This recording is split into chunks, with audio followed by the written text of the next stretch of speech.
Your Excellency Bola Ahmed Tinubu, President of the Federal Republic of Ghana, and special guest of honor for this occasion, Your Excellencies, Presidents, Heads of Government and Development Agencies, Your Excellency Nana Addo Dankwa Akufo-Addo, and former Presidents, Your Excellency Dr. Mahamudu Bawumia, distinguished invited guests, ladies and gentlemen, my brothers and sisters.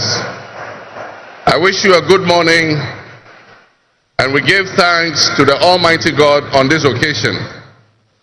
Our Father who art in heaven, we thank you for giving us this day, a day that offers me, your humble servant, a unique opportunity to work to reset our dear country, Ghana. 32 years ago, on January 7th, Ghana made its first and most successful democratic transition, a reset, with the swearing in of the newly democratically elected President, Jerry John Rawlings, of blessed memory. Our nation was returned to a multi-party democracy, with a new constitution that went into effect, and the Fourth Republic was officially established. I refer to it as a reset because on that day in 1993, we made our fourth attempt at establishing a democratic system of government with term limits based on free, fair, and transparent elections. The handover of power on January 7, 2001, between former President Jerry John Rawlings and at the time the newly elected President John Agyekum Kufuor, tested that reset, and our nation passed with flying colors. So today, with my induction as the new President of the Republic of Ghana, history is being made once again. And it is a history worth repeating every 4 years with each newly elected president. Today, we're also making a different kind of history, one that speaks to our maturity as a democracy, a nation of citizens enfranchised with the authority at the polls to determine their political future.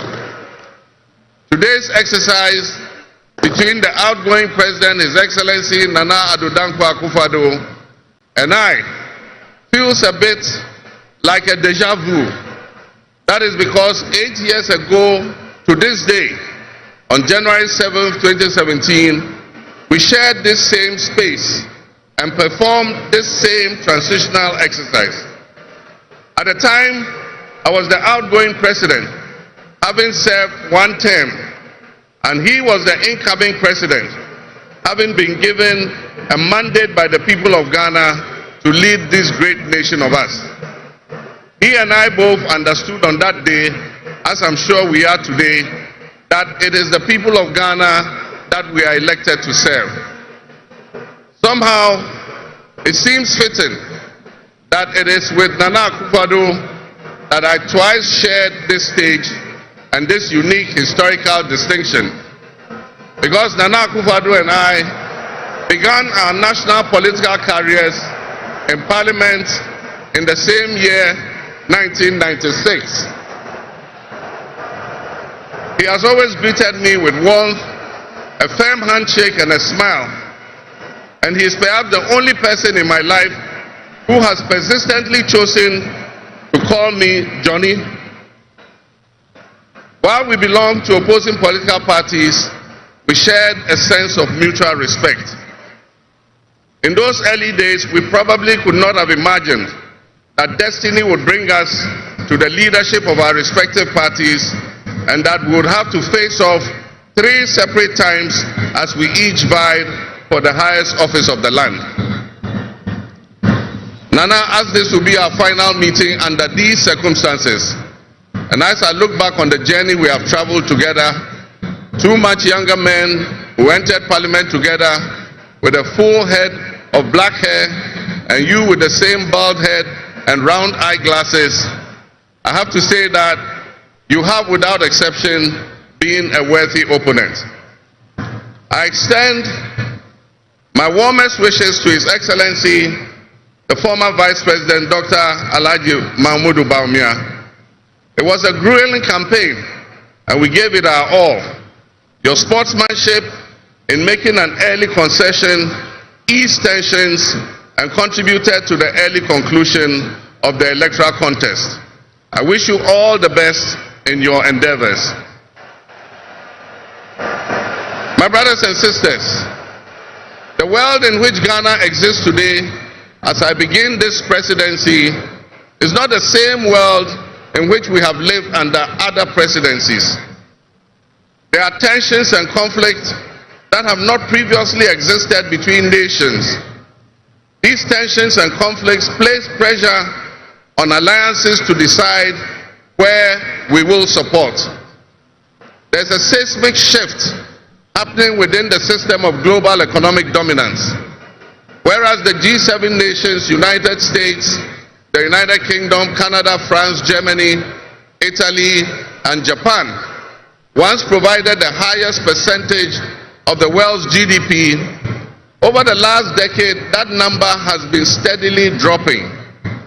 However, the combined total of the GDP of the BRIC nations, Brazil, Russia, India, China, South Africa, Iran, Egypt, Ethiopia, UAE, their GDP has been consistently increasing.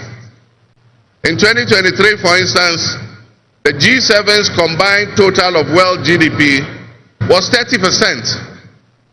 But by 2029, that number is predicted to drop to 27%. In 2023, the BRICS percentage of world GDP was 37.3%. And so what does this mean to us in Ghana? What could it mean to our economy? Where do we fit in this geopolitical maelstrom?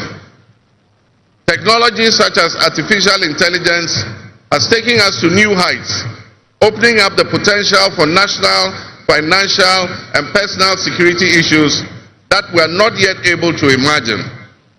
One example is the use of misinformation and algorithm manipulations on social media platforms to sway a particular group's sentiments towards or away from something. Now more than ever before, we need to strengthen our ties with our neighbors to ensure that we're working together to keep our sub-region safe. We stand in solidarity and work in alliance with all our neighbors in the sub-region. Recognizing the history of our borders, we also acknowledge that on the other side of our country's borders are our family members. They may be Ivorians, they may be Togolese, they may be Burkinabes, they may be Nigerians or Malians, but they are also Akans, they are Kasinas, they are Gwans, they are Ewes, they are Nzemes, they are Hauses, they are Moshis and Gurmes, because we are all part of one another, one big family. With the increase of the climate crisis, and as the waters grow warmer, melting the Arctic ice and permafrost, there's a greater likelihood for viruses that have been frozen and thought to be extinct for decades, perhaps even centuries, to begin to spread and create another global pandemic. The changing climate conditions, increased population density in urban areas, and mass international travel are enabling existing viruses to spread and mutate at a faster and faster rate than they did before. This is a serious challenge. Let us not forget the toll that the past epidemics of viruses like Ebola, COVID, and Mpox have taken on the families and communities and medical infrastructure in several of our neighboring countries and in the sub-region. Let us also not forget how swiftly and completely the COVID pandemic brought the entire world to a screeching halt. My government will be working diligently to strengthen our public health systems while monitoring the global health situation so that when, and not if, But when the next pandemic or epidemic occurs, the loss of lives in Ghana will be minimal. The larger world exists around us and to some extent within us. While we cannot and should never use it as an excuse to stray from the direct and immediate needs of Ghana for the well-being of our citizens, we must also bear in mind that the affairs of the world, if we care to shape, lessen, avoid, or even at the other end of things, maximize the effect they have on us. My brothers and sisters, barely a month ago, we held historic elections that have caused dramatic shifts in our political landscape. I feel greatly honored that you, my compatriots, considered me worthy of receiving such an unprecedented and overwhelming mandate to steer the affairs of our beloved nation at this critical time in our history. The magnitude of this victory in the presidential elections and the gains that were made by my party, the National Democratic Congress, in the parliamentary elections naturally and justifiably resulted in great joy and celebration across our country, Ghana. But celebrations, no matter how justified and how well earned, must be supplanted by discernment, sobriety, and deeper insights into why we received this kind of mandate in the first place. By voting as you did on December 7th, the Ghanaian people conveyed a powerful message, yet often overlooked by us politicians. This message was powerfully emphasized by a giant of American political history, President Ronald Reagan, when he declared at his inauguration some 40 years ago that governments have no power except that granted by the people. While Ghanaians take great pride in our thriving democracy, they are deeply dissatisfied with the quality of governance over the years and have openly voiced that dissatisfaction through the decisive actions that they undertake at the elections. Our people also understand that democracy is not just a token adorned with periodic elections followed by pomp and pageantry with the establishment of a new government. They expect that if democracy is celebrated as a superior means of governance, then its outcomes must be more tangible and benefit them in their individual lives. Any honest introspection and reflection on the pulse of our nation would reveal that many within our population do not feel that they have benefited from or partaking in this democratic dividend. Were people buffeted by severe economic crisis and hardships, and in the last few years we have lurched from crisis to crisis. But there is hope on the horizon. Today should mark the beginning of a new opportunity. An opportunity for us to make a difference in our governance and our economic management. We shall reset our dear nation, Ghana.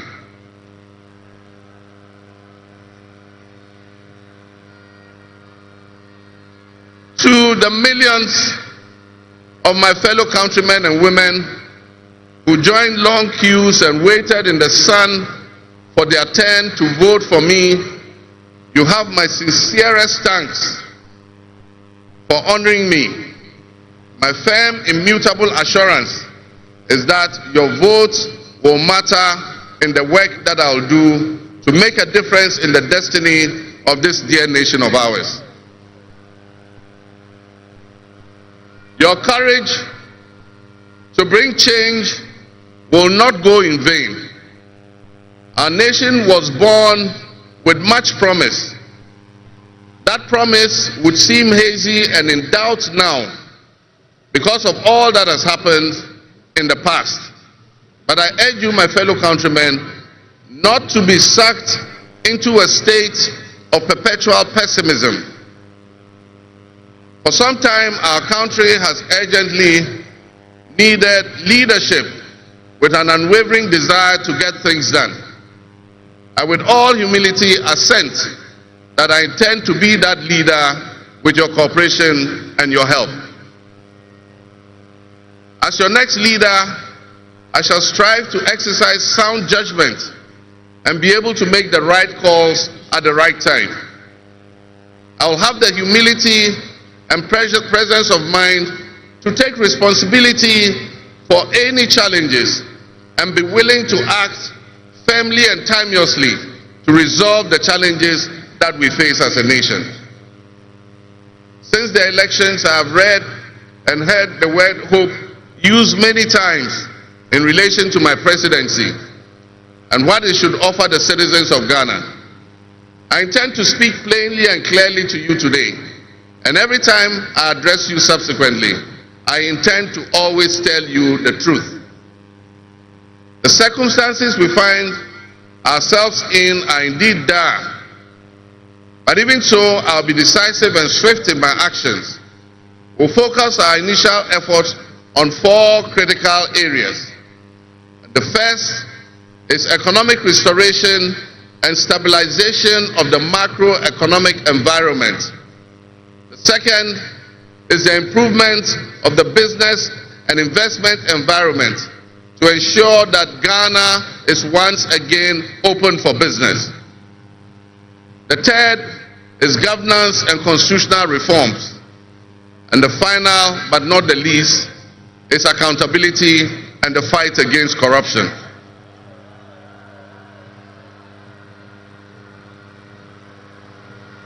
My brothers and sisters, actions have always spoken louder than words.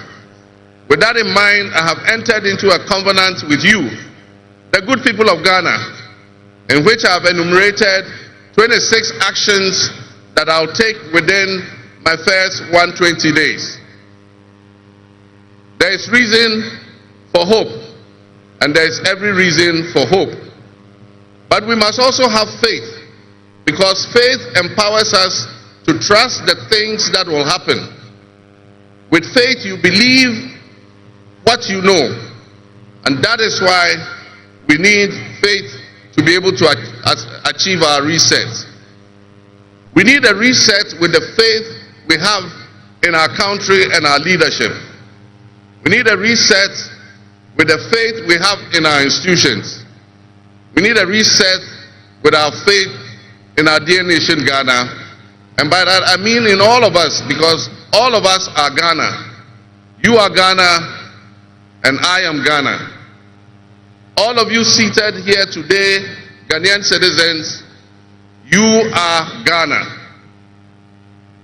The people who you are with or near you as you watch this on television, in your homes, or listen on radio, or follow on social media are what we call Ghana. I ask that we enter into the covenant with the Ghana we all love and the good people of our country who make up this dear nation.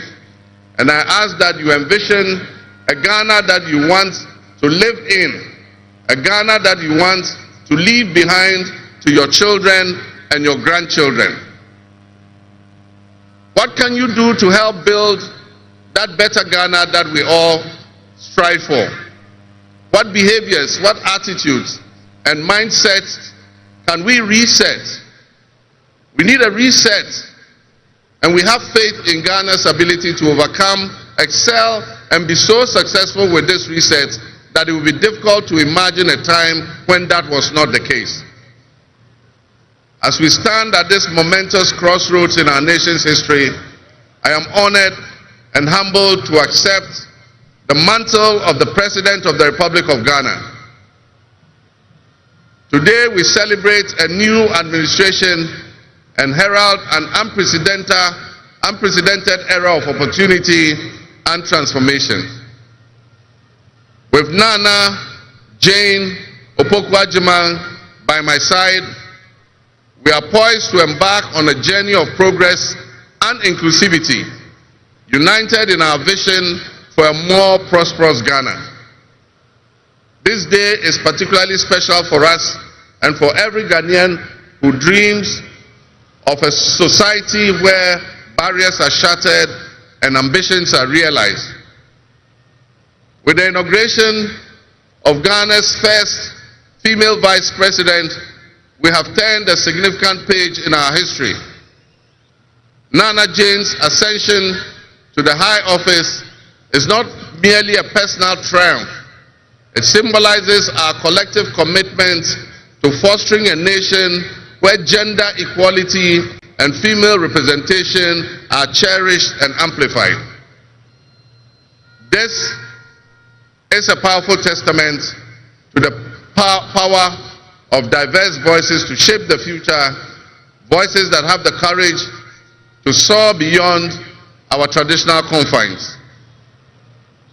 My brothers and sisters, together as we look to the horizon, we reaffirm our dedication to breaking the glass ceiling that has long hindered many from reaching their full potential.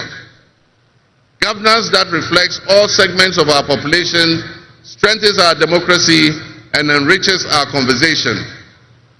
We stand committed to enacting policies that empower women and ensure that the door of opportunity is opened wide for our youth and our women, regardless of their background.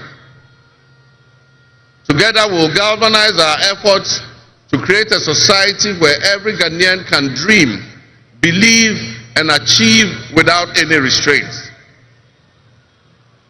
Remember that great leadership is not defined merely by the offices we occupy, but by the legacy that we leave for future generations. My administration, along with my Vice President, Nano Pukwajiman, will prioritize inclusivity, accountability, and innovation, forging pathways that will lead to the upliftment of all of our citizens. I'm profoundly grateful for this moment, a cornerstone in our journey towards a brighter future for Ghana. In this resounding victory, I see a clarion call, particularly from the youth of Ghana, a generation that is brimming with potential and dreams that are waiting to be realized. This moment is a powerful affirmation that your voices matter, that your aspirations are valid, and that your future must be our priority. We're committed to translating your hopes into action and creating opportunities for education, entrepreneurship, employment, and empowerment. Our policies will be tailored to sustain innovation and foster industry that engages today's young minds and equip them with the skills needed for tomorrow's challenges. Together with the private sector and captains of business, we will create decent and well-paying jobs. As we embark on this new chapter, I assure you that our decisions will champion diversity in all facets of governance, ensuring that every Ghanaian, regardless of your ethnicity, your gender, your age, your religion, or any background, will have the opportunity to contribute to our nation's story. Ghana's youth represent the heartbeat of our democracy. Their ambition will drive our policies as we strive to create an inclusive, equitable society where everyone has a seat at the table. Our vision hinges on the introduction and implementation of a 24-hour economy. We envisage an innovative and vibrant 24-hour Ghanaian economy, which will also be anchored in agriculture and agribusiness. This innovative approach will unlock potentials that have long remained dormant, enabling us to harness the energy and creativity of all our people. Just imagine a Ghana where our markets are alive and bustling at all hours of the day, with responsive public services accessible at all times, such that businesses can operate flexibly to meet the diverse demands that they are subjected to. And young people, including entrepreneurs, can find opportunities regardless of traditional institutions. The 24-hour economy model will also bolster job creation for the young people, stimulate local industry, and attract foreign investments, and allow us to build resilient communities and a sustainable future. This vision extends beyond mere economic transactions. It symbolizes empowerment, the empowerment of every Ghanaian to contribute to our national progress. My fellow citizens, this vision will allow us to embrace diversity, to cater to varied lifestyles and preferences, and foster a culture of inclusion, ensure that every citizen can enjoy the fruits of his hard work. To the business leaders and entrepreneurs, I invite you to support this new model and join me in shaping a business environment where creativity thrives and where the fruits of your investments contribute to the collective welfare of our nation. Your role in driving our economy forward cannot be overstated. Your innovation and dedication will be a backbone of our success story. And I pledge to you that we would look at the tax regime and rationalize them so that they are more transparent and fair. Members of the business community, I assure you, Ghana is open for business again. Let me thank you, Your Excellencies, my fellow presidents, for leaving what is a busy schedule behind and coming to join us at this ceremony. Your presence brings honor to this inaugural ceremony.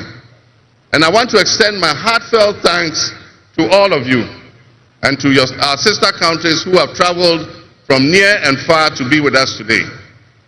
Your presence is a testament to the strong bonds of friendship and cooperation that exist between our nations. And I promise you I will work to foster the partnerships that transcends our borders, and I'll work collectively with you towards regional stability, economic growth, and mutual respect between our nations. To my friends from across Africa and the world, I thank you and welcome you to Ghana. And in our local parlance, I say Akwaba to all of you. To my family and fellow citizens, my wife Lodina, I thank you for your unwavering support and commitment to our shared vision. This journey is not mine alone, it belongs to all of us. It belongs to each of you. Let today be the dawn of a new era of hope, an era of job creation, an era of accountability, an era of institutional strengthening and resilience, and an era of unparalleled potential for all Ghanaians. We will write the next chapter in Ghana's story, and it will be one of promise, transparency, and transformative progress. My fellow citizens, this is a patriotic call to action for all of us to participate in building a nation that lives up to its promise, where hope thrives and dreams become a reality. Together, let us cultivate a brighter future for our beloved Ghana, where unity, progress, and equality are not just ideals we aspire to, but are the very fabric of our nation. In closing, I invite you to partner with us on this journey. Together, we can create a brighter future for our beloved Ghana, where unity, progress, and equality are not simply goals we are aiming for, but are the cornerstone of our society. Let's work hand in hand to foster these values and strengthen our nation for everyone. My fellow citizens, our invited guests, I thank you very much. May God bless our homeland Ghana and make our nation great and strong. I thank you.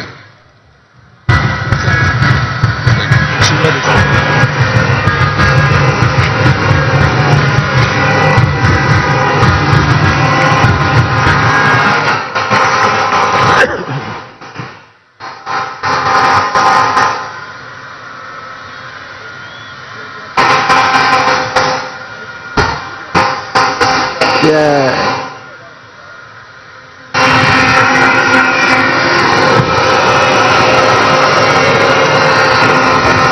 honorable members, on your behalf,